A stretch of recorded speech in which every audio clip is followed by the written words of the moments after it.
Selanjutnya di slide 19 adalah tanggung jawab anggota tim. Ya, jadi anggota tim itu ngapain aja sih kerjaannya? Ya, tadi kan sebagai pelaksana, sebagai apa ya? Teknikal pelaksanaan tugas yang diberikan oleh ketua tim, ya. Itu adalah yang pertama memberikan asuhan keperawatan pada pasien yang menjadi tanggung jawabnya. Jadi masing-masing anggota tim pasti diberikan tugas oleh ketua timnya untuk ngaskep pasien A, pasien B, pasien C. Nah, masing-masing itu dia punya tanggung jawab pasien sendiri-sendiri.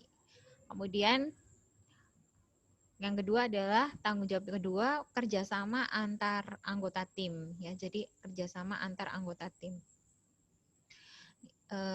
Kalau ada permasalahan dari pasien ada masalah apa, anggota tim nanti ikut bertanggung jawab semua. Jadi kerjasama, ya, tidak sendirian gitu ya. Jadi keuntungannya ini juga dia nggak sendirian, dia dibantu oleh anggota tim yang lain. Cuma ya tadi kelemahannya kalau pakai yang tim ini adalah nanti kelemahannya dia itu kayak ada di atas, aku tuh kan bawahan gitu pelaksana, kan di atas kan ada gitu, jadi kayak ngikut kayak di bawah ketiaknya itu kalau ada masalah, jadi kurang tanggung jawabnya itu kurang kurang berani lah gitu ya. Oke. Kemudian memberikan laporan, ya lapor keadaannya bagaimana pasiennya, sudah dilakukan apa saja, apakah tindakan yang dilakukan sudah sesuai atau belum dengan tugas yang diberikan gitu ya. Di slide 20 ya selanjutnya ya. Slide 20 adalah model primer ya. Model primer ini jadi kayak ada perawat primernya. Jadi MAKP primer ini metode penugasannya itu ada satu orang perawat yang bertanggung jawab, ya. Bertanggung jawabnya itu penuh selama 24 jam terhadap asuhan keperawatan pasien. Mulai dari pasien itu masuk rumah sakit sampai dengan pasien itu keluar dari rumah sakit, ya. Model primer ini tindakannya itu komprehensif, jelas ya, komprehensif secara menyeluruh dari A sampai Z semuanya dikerjakan ya, dari pengkajian sampai evaluasi, intervensinya yang ditetapkan apa saja, implementasi yang dilakukan apa saja gitu ya. Kemudian kedua, model primer ini perawat bertanggung jawab terhadap semua aspek-aspek dari hasil pengkajian kondisi pasien untuk mengkoordinasi aspek keperawatan ya.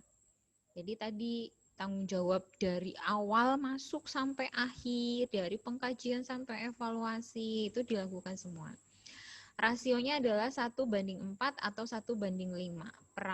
Perbandingan perawat dengan pasien. Kalau perawatnya itu satu orang, itu nanti merawat pasien 4 atau 5 pasien.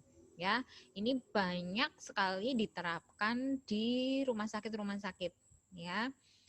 Seperti yang di Rumah Sakit Cilacap, Banyumas itu pakainya metode ini primer ya, model primer. Metode penugasan di mana satu orang perawat tanggung jawab penuh selama 24 jam ya, tadi saya bilang ya. Jadi dari awal dia masuk pasien itu masuk rumah sakit sampai dengan keluar rumah sakit itu ditugaskan pada satu orang perawat yang bertanggung jawab penuh. Mendorong praktek kemandirian perawat, ada kejelasan antara si pembuat rencana asuhan ya, yang membuat rencana askep ya, intervensi sampai dengan yang melaksanakan atau yang mengimplementasikannya. Ya, jadi pas prakteknya itu perawat itu jadi mandiri gitu ya, model ini. Ya, perawat mandiri melakukannya sesuai dengan intervensi yang sudah dibuat.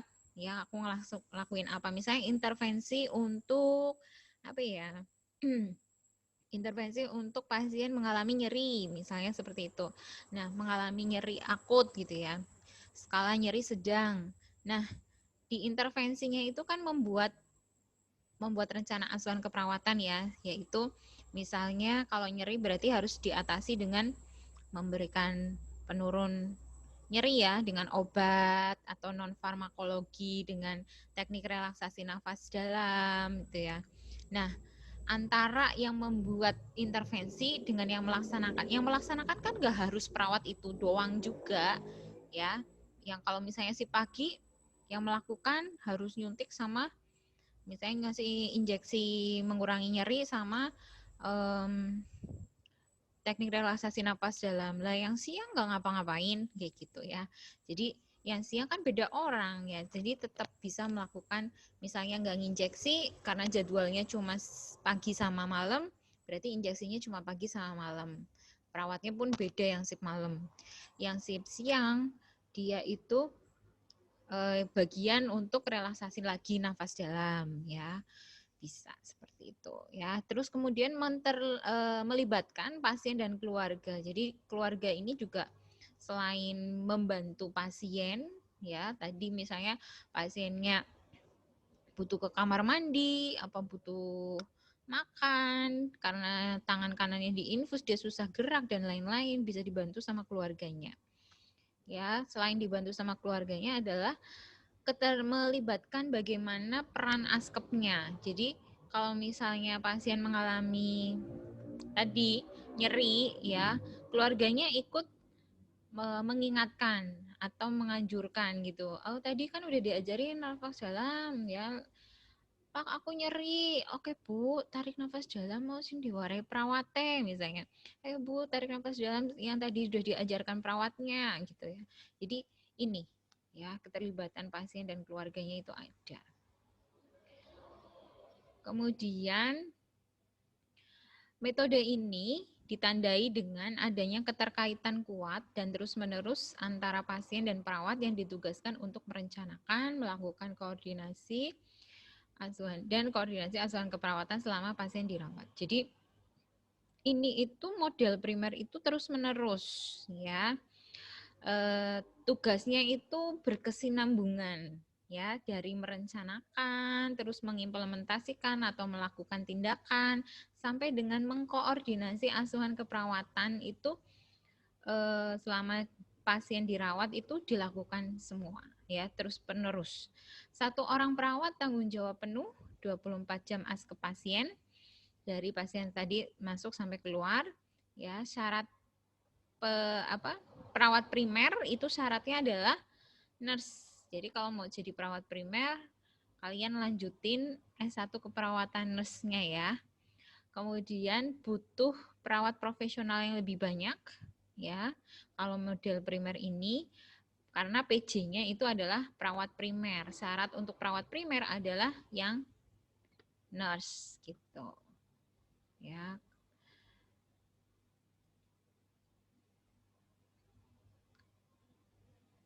Keuntungannya apa sih model primer ini?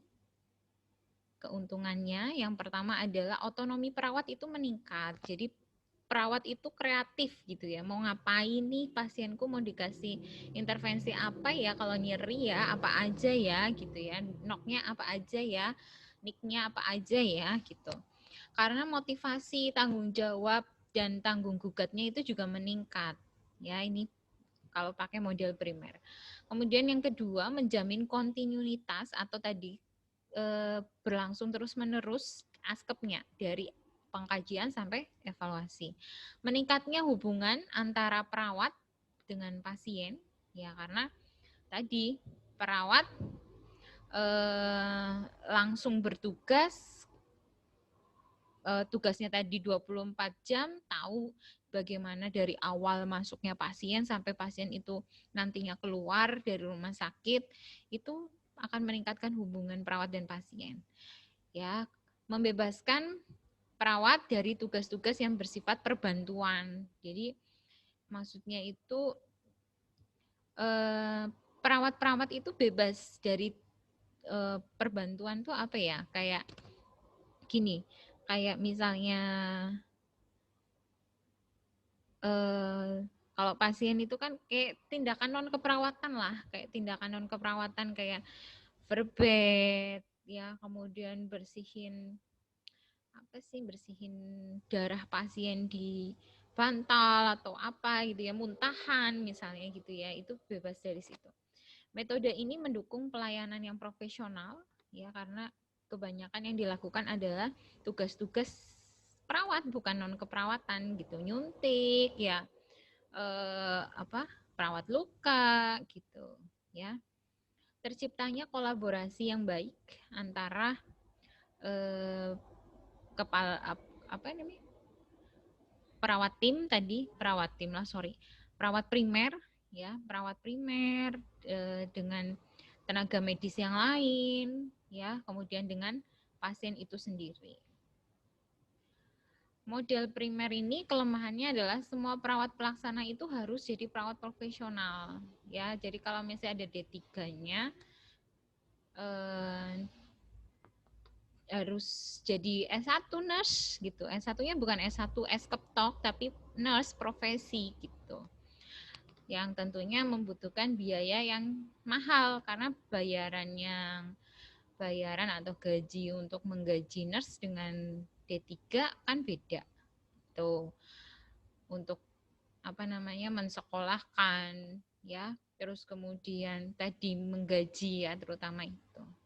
Di slide 24 ada ketenagaan metode primer, ini tadi. Jadi kalau pakai metode primer ini atau model primer ini sama aja ya, itu adalah bedside.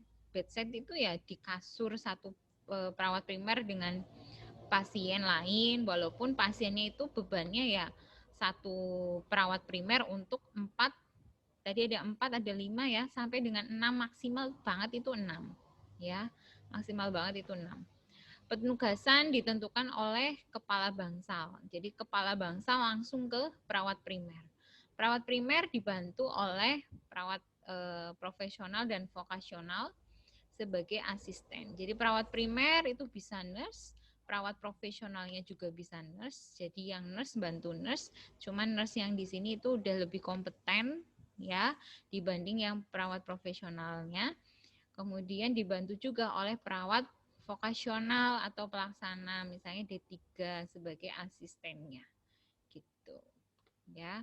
Maksudnya asisten itu bukan dibayar oleh perawat primer ya atau perawat profesional ya, maksudnya ya vokasional itu adalah perawat pelaksananya, teknikalnya gitu, yang membantu gitu ya. Begitu. Kemudian slide 25 itu ada peran kepala ruangan dalam metode primer. Peran kepala ruangan dalam metode primer yang pertama adalah konsultan dan pengendalian mutu ya. Jadi kalau tadi pakai metode primer, kepala ruangannya itu dia konsultasi, ada masalah apa, ada kebijakan apa, saya harus melaksanakan apa ya. Konsultannya itu adalah kepala ruangan itu sendiri.